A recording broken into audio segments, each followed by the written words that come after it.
ओम शांति। आज 11 अक्टूबर 2024 के बाबा के अनमोल मधुर महावाक्य सुनेंगे। आज की मुरली में बाबा ने बहुत सुंदर स्पष्ट एक अंतर बताया।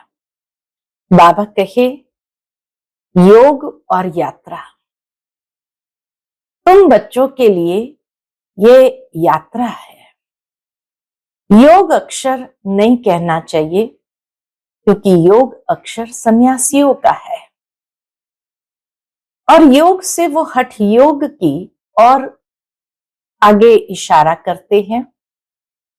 परंतु बाबा कहे, ये एक रूहानी यात्रा है आत्मा की, कि जिस यात्रा पर हम सभी बच्चे हैं, बाबा ने हम सबका बुद्धि का हाथ पकड़ा हुआ है और इस यात्रा पर आगे ले जा रहे हैं। योग कुछ क्षणों के लिए होता है, लेकिन यात्रा निरंतर रहती है। बाबा कहे, इस रूहानी यात्रा में तुम सिर्फ बाप को याद नहीं करते हो, परंतु परमधाम, सूक्ष्म वतन, सुखधाम को भी याद करते हो। साथ ही साथ 84 के चक्र को भी याद करते हो। तो यात्रा में कोई न कोई तरीके से हम आगे बढ़ते जाते हैं। बाबा कहे, इस यात्रा से ही अनेक जन्म के विकर्म विनाश होते हैं, जबकि योग एक ही होता है। योग में एक ही प्रकार से वो आचरण करते हैं, उससे विकर्म विनाश भी नहीं होता है। बाबा कहे, इस रूहानी यात्रा के आधार से ही हम अपने आप को पावन बनाते हैं और नई दुनिया में जाने के योग्य बन जाते हैं। बाबा कहे, नई दुनिया में न राम को आने का हुक्म है, न रावण को आने का हुक्म है। राम ने नई दुनिया की स्थापना जरूर की, हम बच्चे को परमधाम ले जाते हैं, फिर अपने आप हम नई दुनिया में चले जाते हैं, क्योंकि वहां बाबा को आना नहीं है। इसी तरह बाबा कहे, रावण को भी आने का वहां हुक्म नहीं है। तो वहां कौन जा सकता है? जिसने बाप के साथ प्रीत की है, वही वहां जा सकता है। जिनके बाप के साथ प्रीत नहीं है, वो वहां जाने का अधिकार प्राप्त नहीं कर सकता है। तो सुनते हैं आज के बाबा के अनमोल मधुर महावाक्य। ओम शांति। मीठे बच्चे, बाप की याद के साथ साथ ज्ञान धन से संपन्न बनो। बुद्धि में सारा ज्ञान घूमता रहे, तब अपार खुशी रहेगी। सृष्टि चक्र के ज्ञान से तुम चक्रवर्ती राजा बनेंगे।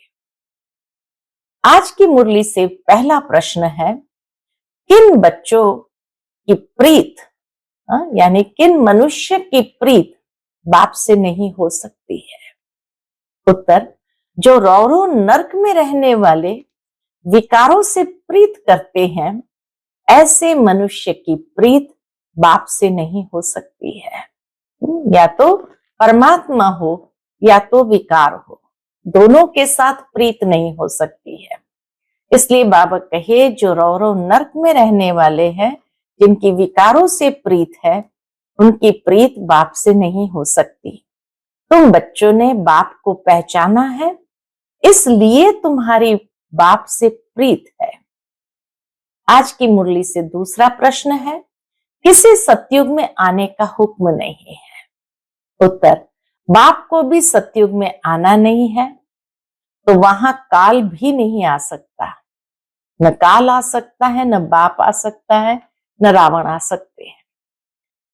जैसे रावण को सतयुग में आने का हुक्म नहीं, ऐसे बाबा कहते, बच्चे मुझे भी सतयुग में आने का हुक्म नहीं है। बाबा तो तुम्हें सुखधाम का लायक बनाकर घर चले जाते हैं, उन्हें भी लिमिट मिली हुई है।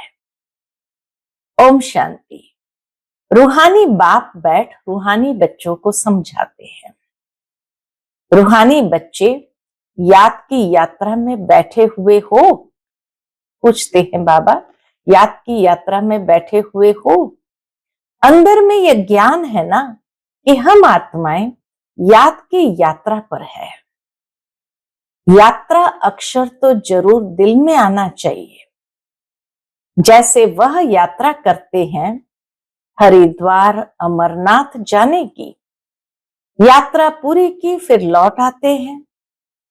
यहां फिर तुम बच्चों की बुद्धि में है कि हम जाते हैं शांति धाम। बाप ने आकर हाथ पकड़ा है। बाबा ने ही आकर हमारा हाथ पकड़ा है। हाथ पकड़कर पार ले जाना होता है ना। कहते भी है हाथ पकड़ लो, हे प्रभु मेरा हाथ पकड़ लो, क्योंकि विषय सागर में पड़े हैं। अब तुम शिव बाबा को याद करो और घर को याद करो। अंदर में ये आना चाहिए कि हम जा रहे हैं। इसमें मुख से कुछ बोलना भी नहीं है। अंदर में सिर्फ याद रहे बाबा आया हुआ है लेने लिए। याद की यात्रा पर जरूर रहना है। इस याद की यात्रा से ही तुम्हारे पाप कटते हैं, तभी फिर उस मंजिल पर पहुंचेंगे। कितना क्लियर बाप समझाते हैं। जैसे छोटे बच्चों को पढ़ाया जाता है, बाबा कहे जैसे छोटे बच्चों को पढ़ाया जाता है ना, सदैव बुद्धि में हो कि हम बाबा को याद करते जा रहे हैं। बाप का काम ही है पावन बनाकर पावन दुनिया में ले जाना। बच्चों को ले जाते हैं, आत्मा को ही यात्रा करनी है। ये यात्रा आत्मा की यात्रा है। हम आत्माओं को बाप को याद कर घर जाना है। घर पहुंचेंगे फिर बाप का काम पूरा हुआ। एक बार घर पहुंच गए फिर बाप का काम पूरा हुआ। बाप आते ही है पतित से पावन बनाकर घर ले जाने। पढ़ाई तो यहां ही पढ़ते हैं। बल घूमो फिरो कोई भी काम काज करो, बुद्धि में ये याद रहे योग अक्षर में यात्रा सिद्ध नहीं होती है। इसलिए बाबा कहे योग न कह करके यात्रा करो। योग सन्यासियों का है, वह तो सब है मनुष्य की मत। आधा कल्प तुम मनुष्य मत पर चले हो, आधा कल्प दैवी मत पर चले थे। अभी तुमको मिलती है ईश्वरीय मत। योग अक्षर नहीं कहो। आज बाबा बार बार कहते हैं योग अक्षर नहीं कहो, याद की यात्रा कहो। आत्मा को ये यात्रा करनी है। वह होती है जिस्मानी यात्रा, शरीर के साथ जाते हैं। इसमें तो शरीर का काम ही नहीं। आत्मा जानती है हम आत्माओं का वह स्वीट घर है। बाप हमको शिक्षा दे रहे हैं जिससे हम पावन बनेंगे। याद करते करते तमो प्रधान से सतो प्रधान बनना है। यह है यात्रा। हम बाप की याद में बैठते हैं क्योंकि बाबा के पास ही घर जाना है। बाप आते ही है पावन बनाने, सो तो पावन दुनिया में जाना ही है। बाप पावन बनाते हैं, फिर नंबरवार पुरुषार्थ अनुसार तुम पावन दुनिया में जाएंगे। ये ज्ञान बुद्धि में रहना चाहिए। हम याद की यात्रा पर है। हमको इस मृत्यु लोक में लौट कर नहीं आना है। बाबा का काम है हमको घर तक पहुंचाना। बाबा का काम है हम बच्चों को घर तक पहुंचाना। बाबा रास्ता बता रहे हैं। अभी तुम तो मृत्यु लोक में हो, फिर अमर लोक नई दुनिया में होंगे। बाप लायक बनाकर ही छोड़ते हैं। सुख धाम में बाप नहीं ले जाएंगे, इनकी लिमिट हो जाती है घर तक पहुंचाना। शिव बाबा को भी लिमिट है घर तक पहुंचाना। ये सारा ज्ञान बुद्धि में रहना चाहिए। सिर्फ बाप को याद नहीं करना है तो और क्या याद करना है। बाबा कहे सिर्फ बाप को याद नहीं करना है, साथ में ज्ञान भी चाहिए। ज्ञान से तुम धन कमाते हो ना, इस सृष्टि चक्र की नॉलेज से तुम चक्रवर्ती राजा बनते हो। बुद्धि में ये ज्ञान है, इसमें चक्कर लगाया है, पूरा सृष्टि का चक्र लगाया है। फिर हम घर जाएंगे, फिर नए सिर चक्र शुरू होगा। ये सारा ज्ञान बुद्धि में रहे, तब खुशी का पारा चढ़े। बाप को भी याद करना है। और क्या याद करना है? शांति धाम सुख धाम को भी याद करना है। 84 का चक्र अगर याद नहीं करेंगे तो चक्रवर्ती राजा कैसे बनेंगे? तो चक्र को भी याद करना है। सिर्फ एक को याद करना तो सन्यासियों का काम है, क्योंकि वह इनको जानते नहीं है। ब्रह्म को ही याद करते हैं और कुछ भी याद नहीं करते। बाप तो अच्छी रीति बच्चों को समझाते हैं, याद करते करते ही तुम्हारे पाप कट जाने हैं। पहले तो घर जाना है, यह है रूहानी यात्रा। गायन भी है, चारों तरफ लगाए फेरे, फिर भी हरदम दूर रहे, अर्थात बाप से दूर रहे। जिस बाप से बेहद का वर्षा मिलना है, उनको तो जानते ही नहीं। कितने चक्कर लगाए हैं, हर वर्ष भी कई यात्रा करते हैं। पैसे बहुत होते हैं तो यात्रा का शौक रहता है। यह तो तुम्हारी है रूहानी यात्रा।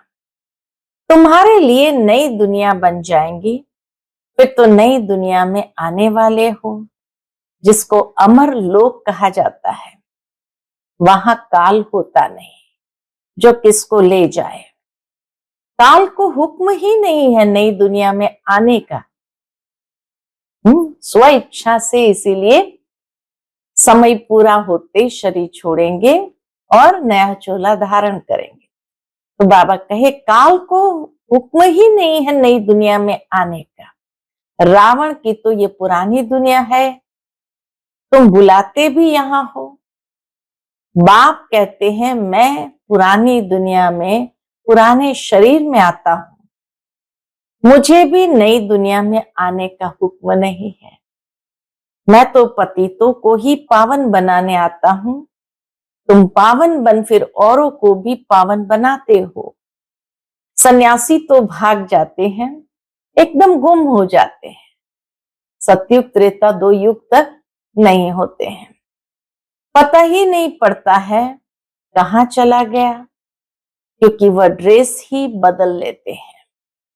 जैसे एक्टर्स रूप बदलते हैं, कभी मेल से फीमेल बन जाते हैं, कभी फीमेल से मेल बन जाते हैं।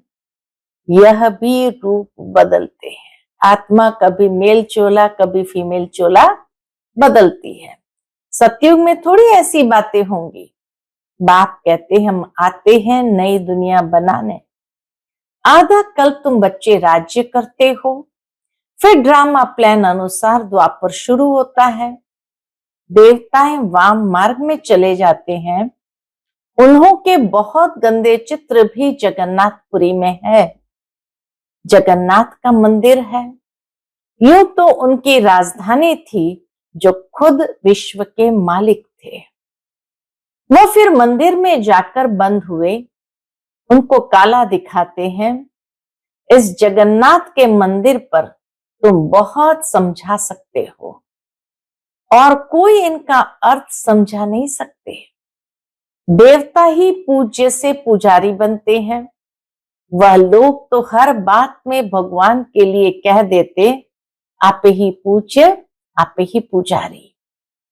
आप ही सुख देते हो, आप ही दुख देते हो।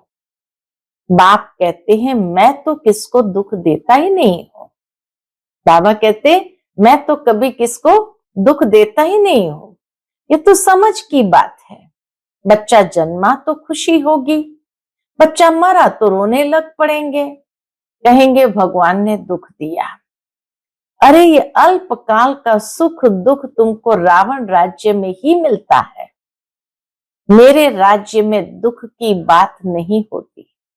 भगवान के स्थापन किए हुए राज्य में दुख की बात ही नहीं होती। सतयुग को कहा जाता है अमर लोक, इनका नाम ही है मृत्यु लोक। अकाले मर पड़ते हैं, वहां तो बहुत खुशियां मनाते हैं। सतयुग में तो मृत्यु भी एक महोत्सव होता है। जैसे ही लंबी आयु भोग ली, फिर सारे परिवार को एकत्रित करेंगे कि अब मेरा जाने का समय आया है, तो खुशी खुशी से ढोल बाजे बजाते हुए विदाई देंगे। तो बाबा कहे वहां तो शरीर छोड़ना भी खुशियों का त्योहार जैसे है, एक अवसर है। आयु भी बड़ी रहती है, बड़े में बड़ी आयु 150 वर्ष की होती है। यहां भी कभी कभी ऐसे कोई की होती है, परंतु यहां तो स्वर्ग नहीं है। कोई शरीर को बहुत संभाल से रखते हैं तो आयु बड़ी भी हो जाती है, फिर बच्चे भी कितने हो जाते हैं, परिवार बढ़ता जाता है, वृद्धि जल्दी होती है। जैसे झाड़ से टाल टालियां निकलती है, 50 टालियां और उनसे और 50 निकलेगी, कितना वृद्धि को पाते हैं। यहां भी ऐसे है, इसीलिए इनका मिसाल बढ़ के झाड़ के साथ देते हैं। सारा झाड़ खड़ा है, फाउंडेशन है नहीं। यहां भी आदि सनातन देवी देवता धर्म का फाउंडेशन है नहीं। कोई को पता ही नहीं देवताएं कब थे, वह तो लाखों वर्ष कह देते हैं। आगे तुम कभी ख्याल भी नहीं करते थे, बाप ही आकर ये सब बातें समझाते हैं। बाप ही आकर ये सब बातें समझाते हैं। तुम अभी बाप को भी जान गए हो और सारे ड्रामा के आदि मध्य अंत ड्यूरेशन आदि सबको जान गए हो। नई दुनिया से पुरानी, पुरानी से नई कैसे बनती है, ये कोई नहीं जानते। अभी तुम बच्चे याद की यात्रा में बैठे हो। कहां बैठे हैं? याद की यात्रा में बैठे हो। यह यात्रा तो तुम्हारी नित्य चलनी है। घूमो फिरो परंतु इस याद की यात्रा में रहो। यह है रूहानी यात्रा। तुम जानते हो भक्ति मार्ग में हम भी उन यात्राओं पर जाते थे। बहुत बार यात्रा की होगी। जो पक्के भक्त होंगे, जो पक्के भक्त होंगे, उन्होंने बहुत बार यात्रा की होगी। बाबा ने समझाया है, एक शिव की भक्ति करना वह है अव्यभिचारी भक्ति। फिर देवताओं की होती है, फिर 5 तत्वों की भक्ति करते हैं। देवताओं की भक्ति फिर भी अच्छी है, क्योंकि उन्हों का शरीर फिर भी सतो प्रधान है। मनुष्य का शरीर तो पतित है ना, वह तो पावन है। फिर द्वापर से लेकर सब पतित बन पड़े हैं, नीचे गिरते आते हैं। सीढ़ी का चित्र तुम्हारे लिए बहुत अच्छा है समझाने का। बाबा कहे सीढ़ी के चित्र पर जरूर समझाना है। जिनकी भी कहानी बताते हैं ना, यह सब दृष्टांत आदि इस समय के ही है। सब तुम्हारे ऊपर ही बने हुए हैं। ब्रह्मरी का मिसाल भी तुम्हारा ही है, जो कीड़ों को आप समान ब्राह्मण बनाते हो। यहाँ के ही सब दृष्टांत है। तुम बच्चे पहले जिस्मानी यात्रा करते थे, अभी फिर बाप द्वारा रूहानी यात्रा सीखते हो। यह तो पढ़ाई है ना। भक्ति में देखो क्या क्या करते हैं। सबके आगे माथा टेकते रहते हैं, एक के भी ऑक्यूपेशन को नहीं जानते। हिसाब किया जाता है ना, सबसे जास्ती जन्म कौन लेते हैं, फिर कम होते जाते हैं। यह ज्ञान भी अभी तुमको मिलता है। तुम समझते हो बरोबर स्वर्ग था। भारतवासी तो इतने पत्थर बुद्धि बने हैं, उनसे पूछो स्वर्ग कब था तो लाखों वर्ष कह देंगे। अभी तुम बच्चे जानते हो हम विश्व के मालिक थे तो कितने सुखी थे, अब फिर हमको बेगर टू प्रिंस बनना है। दुनिया नई से पुरानी होती है ना, तो बाप कहते हैं मेहनत करो। यह भी जानते हैं माया घड़ी घड़ी बुला देती है। बाप समझाते हैं बुद्धि में सदैव यह याद रखो हम जा रहे हैं। हमारा इस पुरानी दुनिया से लंगर उठा हुआ है, नैया उस पार जानी है। गाते हैं ना, नैया हमारी पार ले जाओ। कब पार जानी है वह जानते नहीं है। तो मुख्य है याद की यात्रा। बाप के साथ वर्षा भी याद आना चाहिए। बच्चे बालिग होते हैं तो बाप का वर्षा ही बुद्धि में रहता है। तुम तो बड़े हो ही, आत्मा झट जान लेती है। यह बात तो बरोबर है। बेहद का बाप का वर्षा है ही स्वर्ग। बाबा स्वर्ग की स्थापना करते हैं तो बाप की श्रीमत पर चलना पड़े। बाप कहते हैं पवित्र जरूर बनना है। पवित्रता के कारण ही झगड़े होते हैं। वह तो बिल्कुल ही जैसे रौरव नर्क में पड़े हैं और ही जास्ती विकारों में गिरने लग पड़ते हैं। इसीलिए बाप से प्रीत रख नहीं सकते। जिसको विकारों से प्रीत है वो बाप से प्रीत रख नहीं सकते। विनाश काले विपरीत बुद्धि है ना, बाप आते ही है प्रीत बुद्धि बनाने। बहुत है जिनकी रिंचक भी प्रीत बुद्धि नहीं है, कभी बाप को याद भी नहीं करते हैं, शिव बाबा को जानते ही नहीं है, मानते ही नहीं है। माया का पूरा ग्रहण लगा हुआ है, याद की यात्रा बिल्कुल ही नहीं। बाप मेहनत तो कराते हैं, यह भी जानते हो सूर्यवंशी चंद्रवंशी राजधानी यहां स्थापन हो रही है। सतयुग त्रेता में कोई भी धर्म स्थापन होते नहीं। राम कोई धर्म स्थापन नहीं करते हैं, यह तो स्थापना करने वाले बाप द्वारा यह बनते हैं। और धर्म स्थापक और बाप के धर्म स्थापना में रात दिन का फर्क है। बाबा सतयुग से पहले संगम युग में दैवी धर्म की स्थापना करते हैं और धर्म स्थापक उसी समय आकर धर्म की स्थापना करते हैं। बाप आते ही है संगम पर, जबकि दुनिया को बदलना है। बाप कहते हैं कल्प कल्प, कल्प के संगम युगे आता हूं। उन्होंने फिर युगे युगे अक्षर रॉन्ग लिख दिया है। आधा कल्प भक्ति मार्ग भी चलना ही है। तो बाप कहते हैं बच्चे इन बातों को भूलो मत। ये कहते हैं बाबा हम आपको भूल जाते हैं। बच्चे कई बार कहते बाबा हम आपको भूल जाते हैं। अरे बाप को तो जानवर भी नहीं भूलते हैं, तुम क्यों भूलते हो? अपने को आत्मा नहीं समझते हो। मुख्य बात कारण है कि स्वयं को आत्मा नहीं समझते, इसलिए बाबा को भूल जाते हैं। देह अभिमानी बनने से ही तुम बाप को भूलते हो। अब जैसे बाप समझाते हैं वैसे तुम बच्चों को भी टेव रखनी चाहिए। हाँ, जैसे बाबा समझाते हैं ऐसे बाबा कहे तुम बच्चों को भी आदत रखनी चाहिए।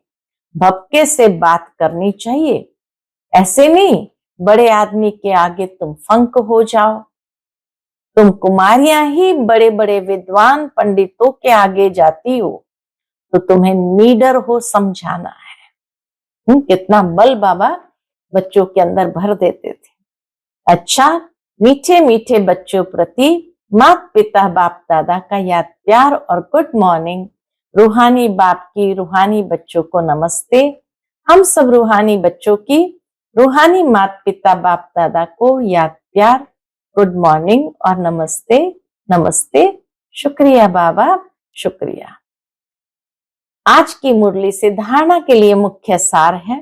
पहली पॉइंट, बुद्धि में सदैव याद रहे कि हम जा रहे हैं। हमारी नैया का लंगर इस पुरानी दुनिया से उठ चुका है। हम हैं रूहानी यात्रा पर।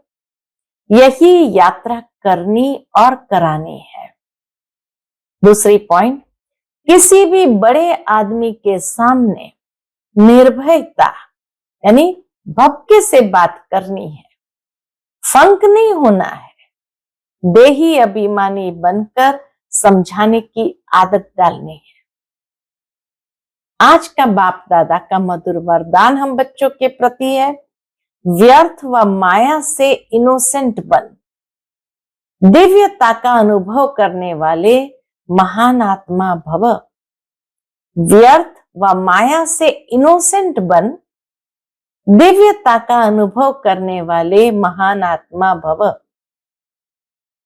महान आत्मा अर्थात सेंट, उसे कहेंगे जो व्यर्थ व माया से इनोसेंट है। सेंट किसको कहेंगे? महान आत्मा को, अर्थात जिसको व्यर्थ व माया से इनोसेंट है। जैसे देवताएं इससे इनोसेंट थे, ऐसे अपने वो संस्कार इमर्ज करो, व्यर्थ के अविद्या स्वरूप बनो, क्योंकि ये व्यर्थ का जोश कई बार सत्यता का होश, यथार्थ का होश समाप्त कर देता है। इसलिए समय, श्वास, बोल, कर्म सब में व्यर्थ से इनोसेंट बनो। जब व्यर्थ की अविद्या होगी तो दिव्यता स्वतः अनुभव होगी और अनुभव कराएंगे। आज का स्लोगन है, फर्स्ट डिवीजन में आना है तो ब्रह्मा बाप के कदम पर कदम रखो। फर्स्ट डिवीजन में आना है तो ब्रह्मा बाप के कदम पर कदम रखो। अच्छा, ओम शांति।